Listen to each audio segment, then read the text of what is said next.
Itu gerakan mata di teori tari Bali namanya sledet. Itu hampir semua tari Bali itu pasti ada gerakan sledetnya. Mungkin di tari-tari yang lain nggak ada gerakan mata itu. Iya. Itu seluruh tarian Bali pasti ada gerakan sledetnya itu. Main mata ya. Orang bilang sih secara umum main mata gitu. Kalau temen saya main matanya yang lain Pak nanti. Lirikannya beda. Lirikannya beda. Untuk konsisten membuka sanggar hanya khusus Bali, itu pun tradisionalnya aja. Itu memang niat saya untuk mengajak warga yang lahir di Jakarta, utamanya orang Bali ya, biar dia tetap bisa mengenal budayanya sendiri gitu. Paling tidak dia tahulah budaya kita seperti ini walaupun mereka tidak lahir di Bali gitu loh Pak. Daripada itu kita di sini tetap memberikan yang benar, bagaimana tari ini, budaya kita seperti apa gitu. Khususnya di Bali dan tari Bali dan gamelan gitu. Dari satu sisi saya ingin tetap melalui sanggar yang ada sekarang, ingin tetap melestarikan tari Bali dan gamelan itu sendiri. Luar biasa.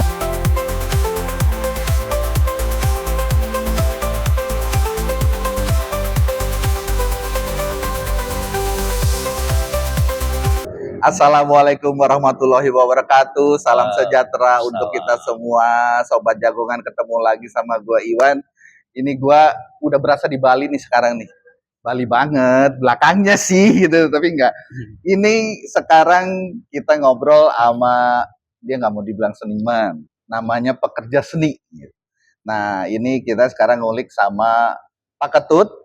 Ini dari Pura Amertajati di Cinere, makanya udah kayak di Bali kan nih ya. Nah, Pak Ketut ini dia pekerja seni, dia itu pokoknya luar biasa deh tentang seni Bali, dia oke banget. Nah, sekarang kita langsung aja nih, nggak lama-lama pokoknya. Tapi sebelum kita mulai, jangan lupa untuk tetap dukung channel Jagongan yuk ya. Subscribe, like, comment, share, dan aktifin tanda lonceng notifikasinya biar nggak ketinggalan video terbarunya. Oke, kita langsung aja ngobrol sama Pak Ketut. Pak Ketut, apa kabar? Baik, Pak. Sehat-sehat Pak Ketut. Terima kasih.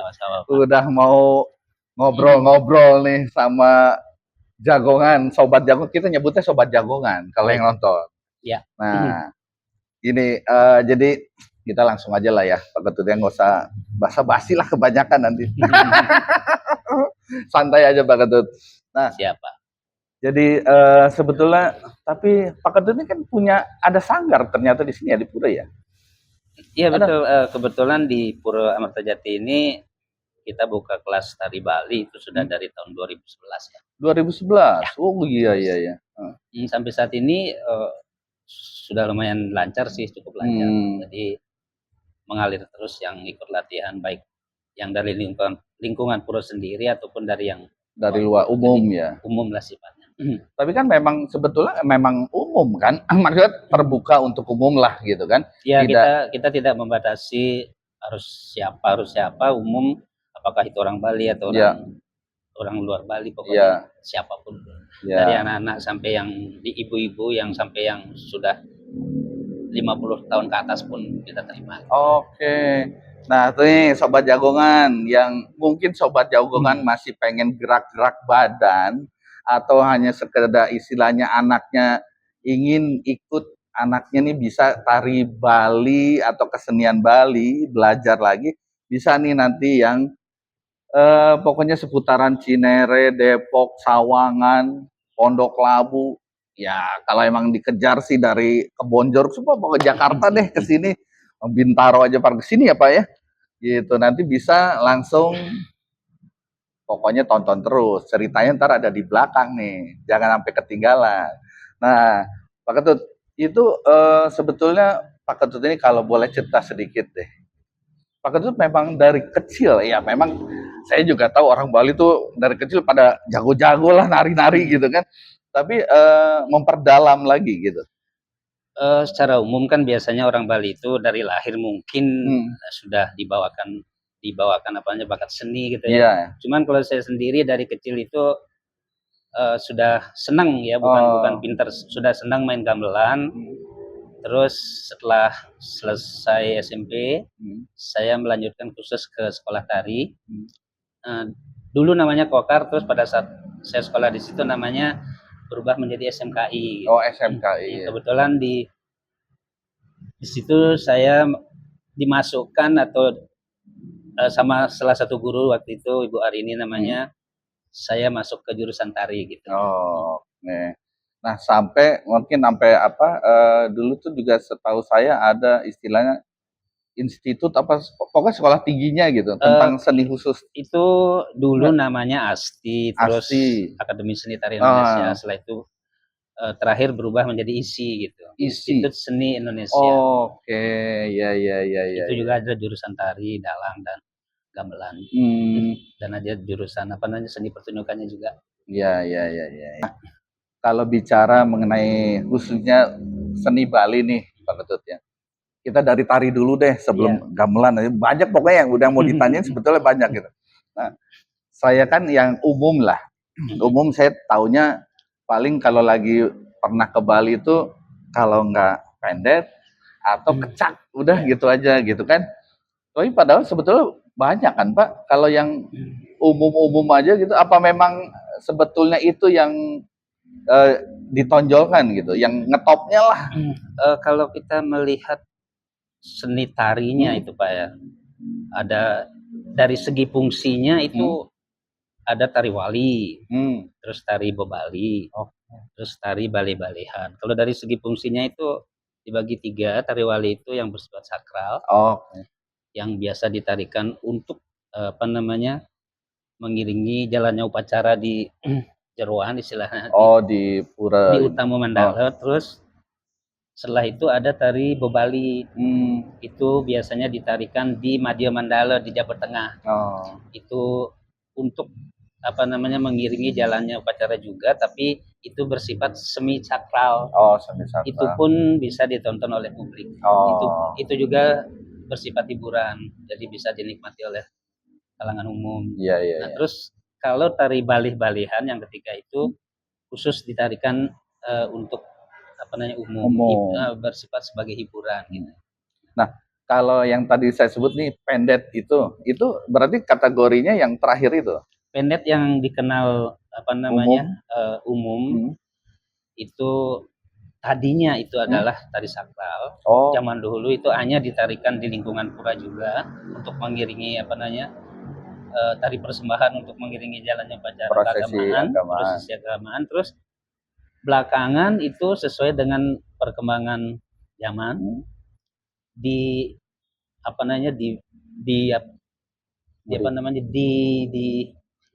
diperbarui dan dibikin khusus sehingga menjadi hiburan gitu. Kalau nggak salah dengan Pak Wayan siapa namanya lupa saya, yang merubah itu untuk menjadi, setelah itu terkenal lah dan bisa ditarikan secara umum jadi masyarakat luas mengenal sampai sekarang tari pendet seperti itu. Padahal tarian penyambutan itu banyak sekali. Nah, tari pendet itu fungsinya adalah untuk menyambut tamu ya. Welcome dance lah kalau ada tamu-tamu negara, tamu-tamu dari manapun, misalnya instansi punya acara, jadi pendet itu dijadikan sebagai tari penyambutan. Tamu agung lah gitu ya. Luar biasa. Nah, iya karena ya saya juga kenal beberapa, punya temen lah, pernah temen dari kecil atau apa orang Bali atau apa gitu kan, memang luar biasanya menurut saya gitu. Secara budaya atau apa, dari kecil kan memang sudah dibiasakan turun temurun gitu. Entah mulai tidak hanya tarian tapi juga ya seperti kami menyebutkan mungkin di luar sesajen atau bikin janur-janur itu gitu kan. Banten istilahnya. Iya. Apa Pak? Banten. Sesajen itu Banten. Ya itulah Banten atau apa. Nah itu kan sudah terbiasa, bahkan sampai ada teman yang karena memang sebetulnya dia juga tidak sekolah tapi hanya kebiasaan. Akhirnya di lingkungan itu setiap ada yang tetangga nikahan, kawin, udahlah bantu, lu kan jago bikin gitu, udah dia yang bikin, dapat sampingan gitu. Bikin apa, penjor itu, umbul-umbul yang dari janur gitu kan. Nah, ya itu memang buat saya pribadi unik gitu Bali ini gitu kan, dengan keseniannya. Nah, kalau siapa yang tadi satu lagi itu adalah kecak, Pak. Kecak itu juga sakral apa memang tapi umum? Dulu itu kecak juga sakral, Pak. Oh. Nah, terus belakangan juga dimodif ya sama Pak Limat namanya ya, terus bekerja sama dengan orang asing.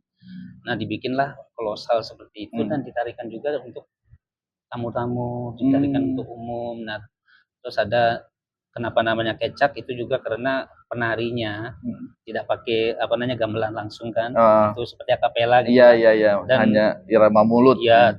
Lah ini ucapannya itu adalah cak cak cak cak cak cak seperti itu, makanya disebutlah tari cak atau tari kecak. Gitu. Oh. Ya kalau nggak salah Pak Limbak namanya yang memodifikasi untuk menjadi tarian publik gitu. Tapi kalau Pak Ketut sendiri tahu ceritanya nggak sih Pak? Maksudnya di Bali kan ada entah ada yang kayak tokoh barongsainya keluar gitu. Karena saya pernah ikut nonton waktu di Bali gitu kan. Terus nanti ada lagi ngerebut siapa? Itu memang ada ceritanya? Kecak itu bisa diangkat cerita dari Ramayana atau cerita dari hitam putih seperti yang baik buruk seperti itu, boleh diangkat dari cerita apapun, Ramayana atau Mahabharata bisa dipakai jalan ceritanya untuk ditarik kecak tersebut. Gitu. Tapi yang umum itu biasanya yang dipakai Ramayana. Yang Dewi Sinta diculik sama Rawana itu kan, terus ada Hanuman nanti yang betul. Iya. Itu yang paling umum biasanya cerita tersebut yang biasa paling umum dipakai. Oke. Iya, karena seru banget gitu sampai istilahnya waktu di sana gitu kan berapa kali itu kita paket nonton tarik kecak gitu di Purwono malam gitu kan, karena memang jadi suasananya adalah api unggun gitu kan, keliling di situnya, jadi memang suasananya benar-benar wah luar biasa. Nah, kalau balik lagi ke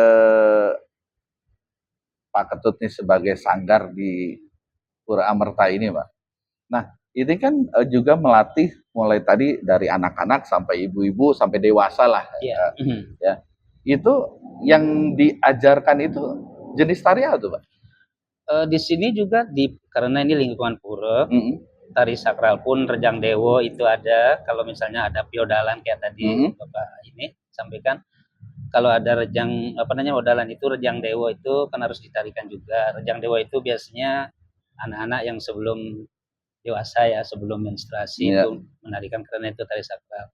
Kita ajarkan juga seperti itu. Terus tarian-tarian umum juga, baik dari yang klasik atau sampai yang kreasi. Kita semua mengajarkan dari klasik, kreasi, terus yang sakral juga ada. Apalagi di sini selain sanggar itu kan ada namanya pasraman. Pasraman itu sekolah agama Hindu yang setiap minggu ada. Itu juga ada ekskulnya. Ekskulnya itu tari, tabuh, dan vokal. Vokal itu lagu-lagu Bali ya. Lagu-lagu. Iya. Nah itu mereka juga di sini diajarkan untuk tarian-tarian tersebut. Gitu. Jadi yang ada hubungannya dengan upacara di pura juga. Iya. Nah gamelan juga ada di sini Pak? Iya, gamelan juga ada, anak-anak juga ada.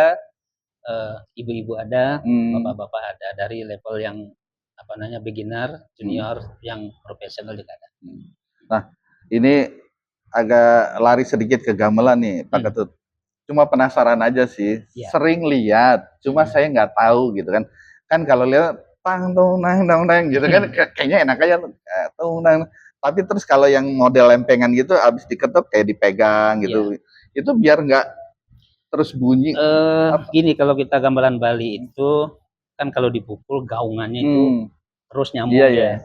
Pada saat kita itu namanya bilah, pada saat kita mukul gamelan bilah yang ini ling misalnya, ling dong deng dong dang, kalau pelok itu kan ada 5, ling dong deng dong dang, ling kita pukul, terus begitu saat kita mukul yang lain bersamaan dengan kita mukul yang nada yang lain, kita harus nutup nada yang ini supaya tidak membau. Oh, Ding iya, iya, dong, tapi harus bersamaan temponya, tidak boleh pukul baru tutup tidak. Oh, Persis kita mukul bilah yang lain, bilah yang tadi kita pukul itu bersamaan dengan kita mukul ketukan ini. yang nada baru gitu, harus Iya, sudah kita ketutup. Oke. Itu kalau di klasik istilahnya, bukan klasik, tradisional itu, khususnya Bali lah kalau di sini. Itu istilahnya kalau saya cuma taunya do re mi fa sol la si do gitu kan. Kalau di tradisional itu istilahnya apa tuh, Pak? Ada pelog 5 nada, ada pelog 7 nada, terus ada slendro juga. Oh, slendro ada, sama ya. Berarti ya kayak Jawa ya? Iya, Jawa juga Pak ya, gamelan Jawa juga ada pelog dan slendro ya. Kalau yang biasa kita dengar di umum ini yang sangat berkembang pesat itu adalah gong kepiar namanya. Gong kepiar itu larasnya pelog. Pelog itu 5 nada. Ding dong deng dong dang gitu. Nah, terus ada juga pelog 7 nada, ada selipan 2 nada yang setengah gitu. Itu masih sampai pelog. Terus slendro itu biasanya Bapak pernah nonton wayang kan? Iya. Nah, iringan wayang itu gender namanya, itu larasnya slendro. Sama angklung. Angklung itu 4 bilah yang biasa dipakai untuk ngiringin upacara ngaben. Itu angklung. Itu juga larasnya slendro. Slendro itu. Ya. Berarti sama ya, di Jawa juga ada pelak. Iya, ada pelak, ada slendro setahu saya. Iya, makanya cuma ya saya jujur aja sih cuma penikmat gitu ya. Saya cuma aduh kayaknya asik gitu, tapi ya nggak ini untuk turun gitu coba. Ayo udahlah dinikmati aja gitu, apalagi kalau udah lagi di suasana hening gitu kan enak banget denger, belum lagi sulingnya gitu kan, atau kalau di Sunda ya karena saya dari Sunda gitu, di Sunda dengerin suling, kecapi gitu kayaknya enak banget nih. Nah, ada juga gamelan bumbung kan Pak, yang itu kalau didengerin di sawah enak banget. Bumbung dengan suling, bumbung itu juga larasnya pelog. Oke, iya. Ada apa namanya joget bumbung itu diringin dengan gamelan bumbung. Bumbung itu bambu. Oh, bambu. Gamelan bambu itu. Iya. Nah, ini berarti di sanggar yang Pak Ketut pimpin, ya kan? Sanggar apa deh Pak namanya Pak? Sanggar Wira Kencana. Wira Kencana. Nah, kalau dibalikan Wira Kencana. Oh, Wira Kencana. Nah, Sobat Jagongan nih, kalau googling Wira Kencana, Amerta Jati, Cinere, ketemu Pak Ketut nanti nih. Kita sama-sama belajar nih. Aduh, luar biasa. Nah, itu istilahnya ada hari-hari tertentu tuh kegiatan. Kalau saya yang khusus di Puro ini, saya hari Sabtu dan Rabu. Oh, Sabtu dan Rabu. Iya, tapi ada lagi sanggar lain hari Selasa dan Kamis. Tapi bukan saya yang megang. Oh, gitu. Oh, di sini ada beberapa. Ada 2 sanggar. Ada 2 sanggar. Oke. Ya. Nah, Sobat Jagongan nih, kalau mau ketemu Pak Ketut, belajar nari, anaknya yang suka nari Bali, daerah Cinere, samperin nih ke sini bisa. Nah, Pak Ketut, itu kan kalau saya lihat ya, penari Bali itu kan nggak tahu cowoknya juga tuh, kan itu maaf ya gitu, maksudnya matanya sampai yang bisa kling gitu. Saya mendelik gitu ke kiri ke kanan gitu. Itu memang harus gitu ya, Pak? Itu namanya seledet ya. Seledet. Oh, istilahnya seledet. Itu gerakan mata di teori tari Bali namanya seledet. Itu hampir semua tari Bali itu pasti ada gerakan seledetnya. Nah, mungkin di tari-tari yang lain nggak ada ya, gerakan mata itu. Iya. Itu seluruh tarian Bali pasti ada gerakan seledetnya itu. Main mata ya. Orang bilang sih secara umum main mata gitu. Kalau teman saya main matanya yang lain Pak nanti. Lirikannya beda. Seledet. Ya. Nah, ini kan satu sisi sih saya juga sebetulnya entah mau bilangnya ironis, miris kah gitu ya. Belakangan kan suka lihat tayangan nih Pak Ketut ya.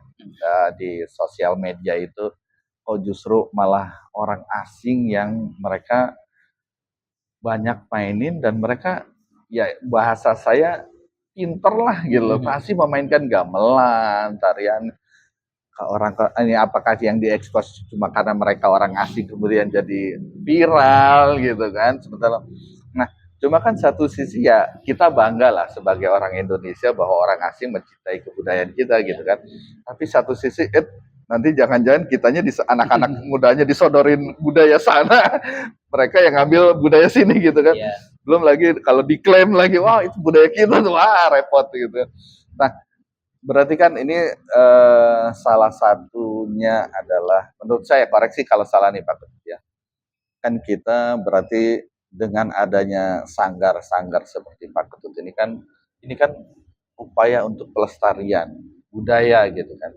Nah, tinggal gimana kalau dari Pak Ketut sendiri ada ini nggak sih Pak, istilahnya yuk biar anak-anak ini generasi penerus ke depannya ini terus Pak, ya syukur-syukur mereka menjadi, kalau bahasa kerennya saya aja pakai bahasa asing gitu kan, default gitu kan, standarnya sudah kesenian itu, mencintai kesenian budaya sendirilah paling tidak, entah Bali, entah Jawa ya, di kita banyak budaya gitu kan. Penanaman, istilahnya penanaman apa ya, rasa cinta itu ke anak-anak gimana ya Pak ya? Di satu sisi orang asing itu mempelajari budaya kita mengapresiasi Pak ya. Iya, kita betul, sangat senang. betul. Asal tidak keluar dari pakem gitu kan Pak. Artinya apa yang kita punya memang dipelajari dengan benar, yang memberikan ilmu juga benar gitu, artinya tidak disalahgunakan baik dari segi kostum, pakem ataupun gerak-gerakannya. Itu kita mengapresiasi, senang, itu artinya mereka turut juga lah memperkenalkan budaya kita di luar.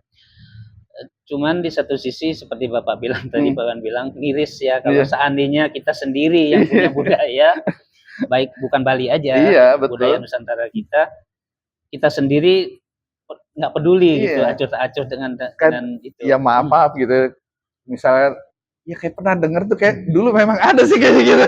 Iya. Kalau anak-anak sekarang kan ya terbiasalah di seperti K-pop segala macam itu sudah mendarah daging lah buat anak-anak kita sekarang. Nah di luar itu, tapi di sanggar mereka tetap, kalau kita melihat perkembangan sanggar dari tahun 87 itu sudah ke Jakarta untuk konsisten membuka sanggar hanya khusus Bali, itu pun tradisionalnya aja. Itu memang niat saya untuk mengajak warga yang lahir di Jakarta, utamanya orang Bali ya, biar dia tetap bisa mengenal budayanya sendiri gitu. Paling tidak dia tahulah budaya kita seperti ini walaupun mereka tidak lahir di Bali gitu loh Pak. Daripada itu kita di sini tetap memberikan yang benar, bagaimana tari ini, budaya kita seperti apa gitu. Khususnya di Bali dan tari Bali dan gamelan gitu. Dari satu sisi saya ingin tetap melalui sanggar yang ada sekarang, ingin tetap melestarikan tari Bali dan gamelan itu sendiri. Luar biasa. Justru ya itulah istilah satu sisi sudut pandang saya gitu ya. Bali ini kan menurut saya unik ya, terlepas dari apapun gitu. Ya entah budayanya terkait erat dengan agama Hindu, karena mereka dalam satu lingkungan, ya kan? Akhirnya ya memang nggak kemana-mana nih, kasarnya gue jagain terus nih, ayo mau kemana gitu, gue pagerin gitu. Ya kegiatan agamanya ya di pura, kemudian kesenian pun di sini, walaupun tidak menutup kemungkinan orang luar yang umum di luar non Hindu misalkan, maaf cakap gitu ya, mau ya silakan, ayo terbuka gitu kan. Tapi paling tidak yang internalnya pun tetap ya, kalau mungkin di Muslim itu ke masjid gitu, tapi kan tidak ada kesenian khusus mana gitu kan, tidak identikal gitu, karena Islam lebih luas gitu. Atau mungkin yang teman-teman di Nasrani juga ada yang dari Jawa, ada yang dari Timur atau dari mana gitu. Akhirnya enggak nih, bukan gereja, enggak. Tapi kalau Hindu kan menurut saya memang spesifik gitu kan.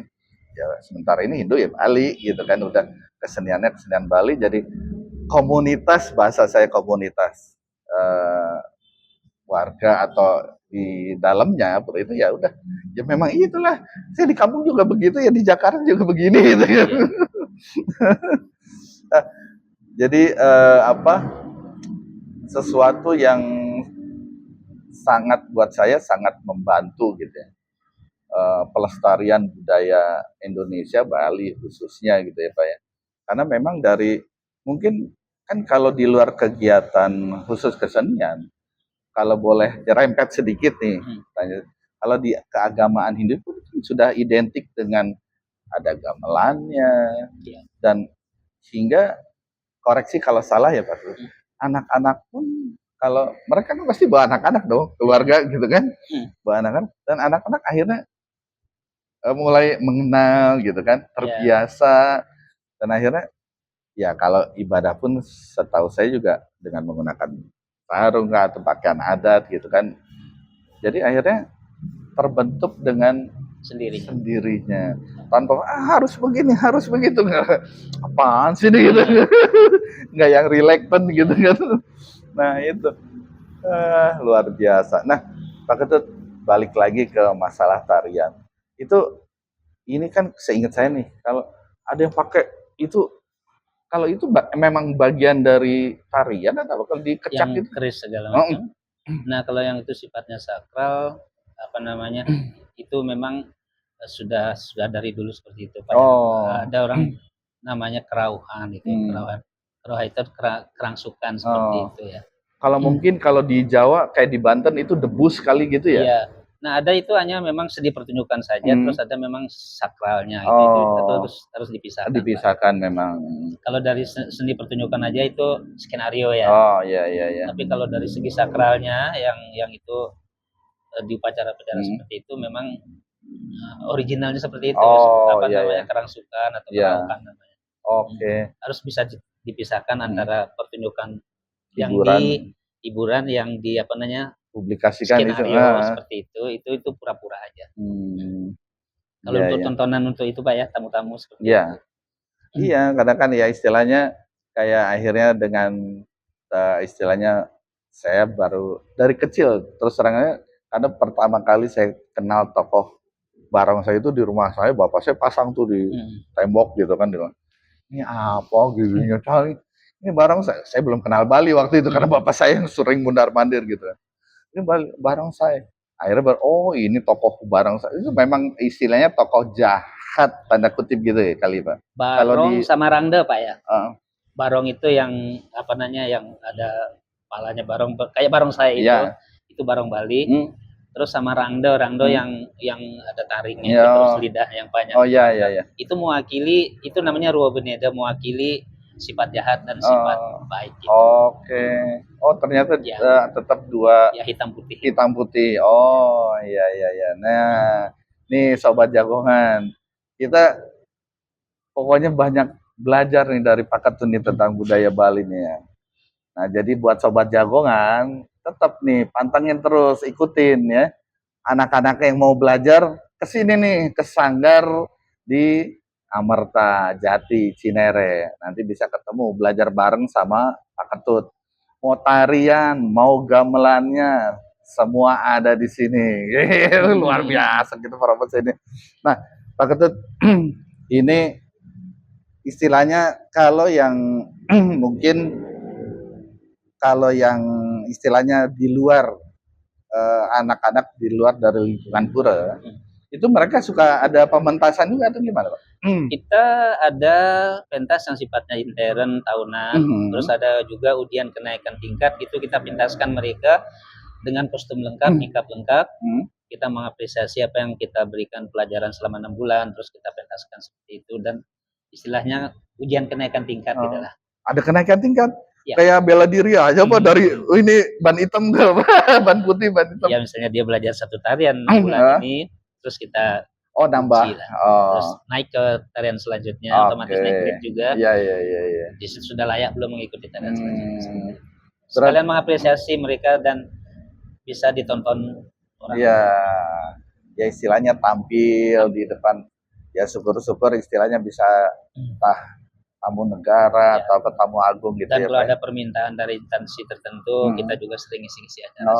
Oke, iya. Istilahnya sehat lah iya gitu kan, karena pasti gerak-gerak gitu kan. Hari Bali, ya, saya udah nggak bisa dah. Ya, jangan salah Pak, umur yang 50 tahun pun masih ada yang nari ibu-ibu. 50 tahun. Ya, murid saya dari 4,5 tahun yang kita udah anggap bisa mengikuti itu sampai 50 tahun lebih. Oh iya, saya baru ingat nih, katanya muridnya nggak cuma orang Indonesia ya? Di sini? Ya, kebetulan yang di Puro Cinere ini orang lingkungan sini aja, orang Bali dan luar umum di sini, tapi yang asing itu hampir 50% orang Jepang sih Pak. Orang Jepang? Ya, cuman mereka lokasinya di apa namanya? Saya kebetulan ada 4 studio. Oke. Yang sini untuk orang lokal, terus ada di apartemen apa namanya Brands apartemen di Anandamaya sama di Fatmawati di apa namanya Duta Mas Fatmawati. Oh, Duta Mas. Ada 4 studio sih. Oh ya? Iya, artinya kegiatan saya cuma itu aja kegiatannya jadi muter aja dalam seminggu. Gimana nggak? Ini mah merem aja juga udah lagi. Pengamen Pak, pengamen. Oh, enggak, tapi maksudnya Jepang justru banyak yang Ya dari tahun 94 saya megang orang Jepang, artinya saya banyak belajar disiplin dari mereka, terus mereka sendiri juga murid yang saya ajarin dari tahun 94 itu kalau ngomongin jumlah sih udah lumayan sampai 1000-an lebih ya. 1000-an lebih dalam arti mereka di sini dinas ikut suaminya 3 tahun terus pulang ganti lagi. Jadi dari mulut ke mulut aja seperti itu sampai sekarang masih bertahan. Itu masih orang Jepangnya masih tetap ada. Gitu. Luar biasa. Waduh. Nih pokoknya sobat jagongan yang punya kenal bosnya atau tetangganya orang asing atau orang Jepang mau nanya-nanya info kursus tari Bali di sini Jakarta di mana? Ini ternyata pelakunya nih pekerja seni kan, pelaku yang suka ngelatih murid-murid asing untuk bisa belajar budaya Indonesia khususnya tarian Bali. Tapi mereka hanya tari aja, apa gamelan juga ada? Oh iya. Ya gamelan juga Japan Club. Mereka juga sering tampil. Oke. Mereka komunitasnya macam-macam. Iya maksudnya ya istilahnya saya kebayang lah, bisa ngebayang dalam arti di sisi Pak Ketut itu ngelatih apalagi apalagi yang luar gitu kan sampai bisa mereka bisa memainkan dengan nada yang istilahnya ya sesuai dengan ya udahlah seperti apa gitu kan pasti senang ya Pak ya kan. Apa yang saya bisa, cuman itu yang saya bisa kasih tahu gitu aja. Apa namanya selebihnya mereka sendirilah mengolahnya. Artinya selama ini apa yang saya kasih mereka cukup mungkin merasa puas, makanya sampai sekarang mereka masih tetap percaya dan masih berjalan terus lah gitu. Benar-benar luar biasa. Nah, sobat jagongan ini kita kalau ceritain terus nih sama Pak Ketut bisa 3 hari 2 malam kayaknya tentang seni tarian sama gamelan nih. Ya. Nah, pokoknya tetap dukung terus channel Jagongan yuk ya. Jangan kemana-mana karena obrolan sama Pak Ketut ini kita selesaiin sampai di sini, kita nyambung nanti di part yang lainnya. Pak Ketut, terima kasih banyak Pak Ketut untuk waktunya. Siap, sukses terus. Kasih juga nanti ya, nanti kalau ada info kontak-kontak bisa kita share di sini Pak Ketut. Baik. Ya. Oke, terima kasih sobat jagongan yang sudah mantengin terus ya. Jangan lupa untuk tetap dukung channel kita ya, subscribe, like, comment, share. Hafal banget tuh pokoknya. Sampai aktifin tanda lonceng notifikasi biar nggak ketinggalan kalau ada video terbaru dari kami. Oke, sekian dulu dari kami ngobrol santai sama Pak Ketut dari Pura Amrtajati Cinere. Sekian, wassalamualaikum warahmatullahi wabarakatuh. Salam sejahtera untuk kita semua.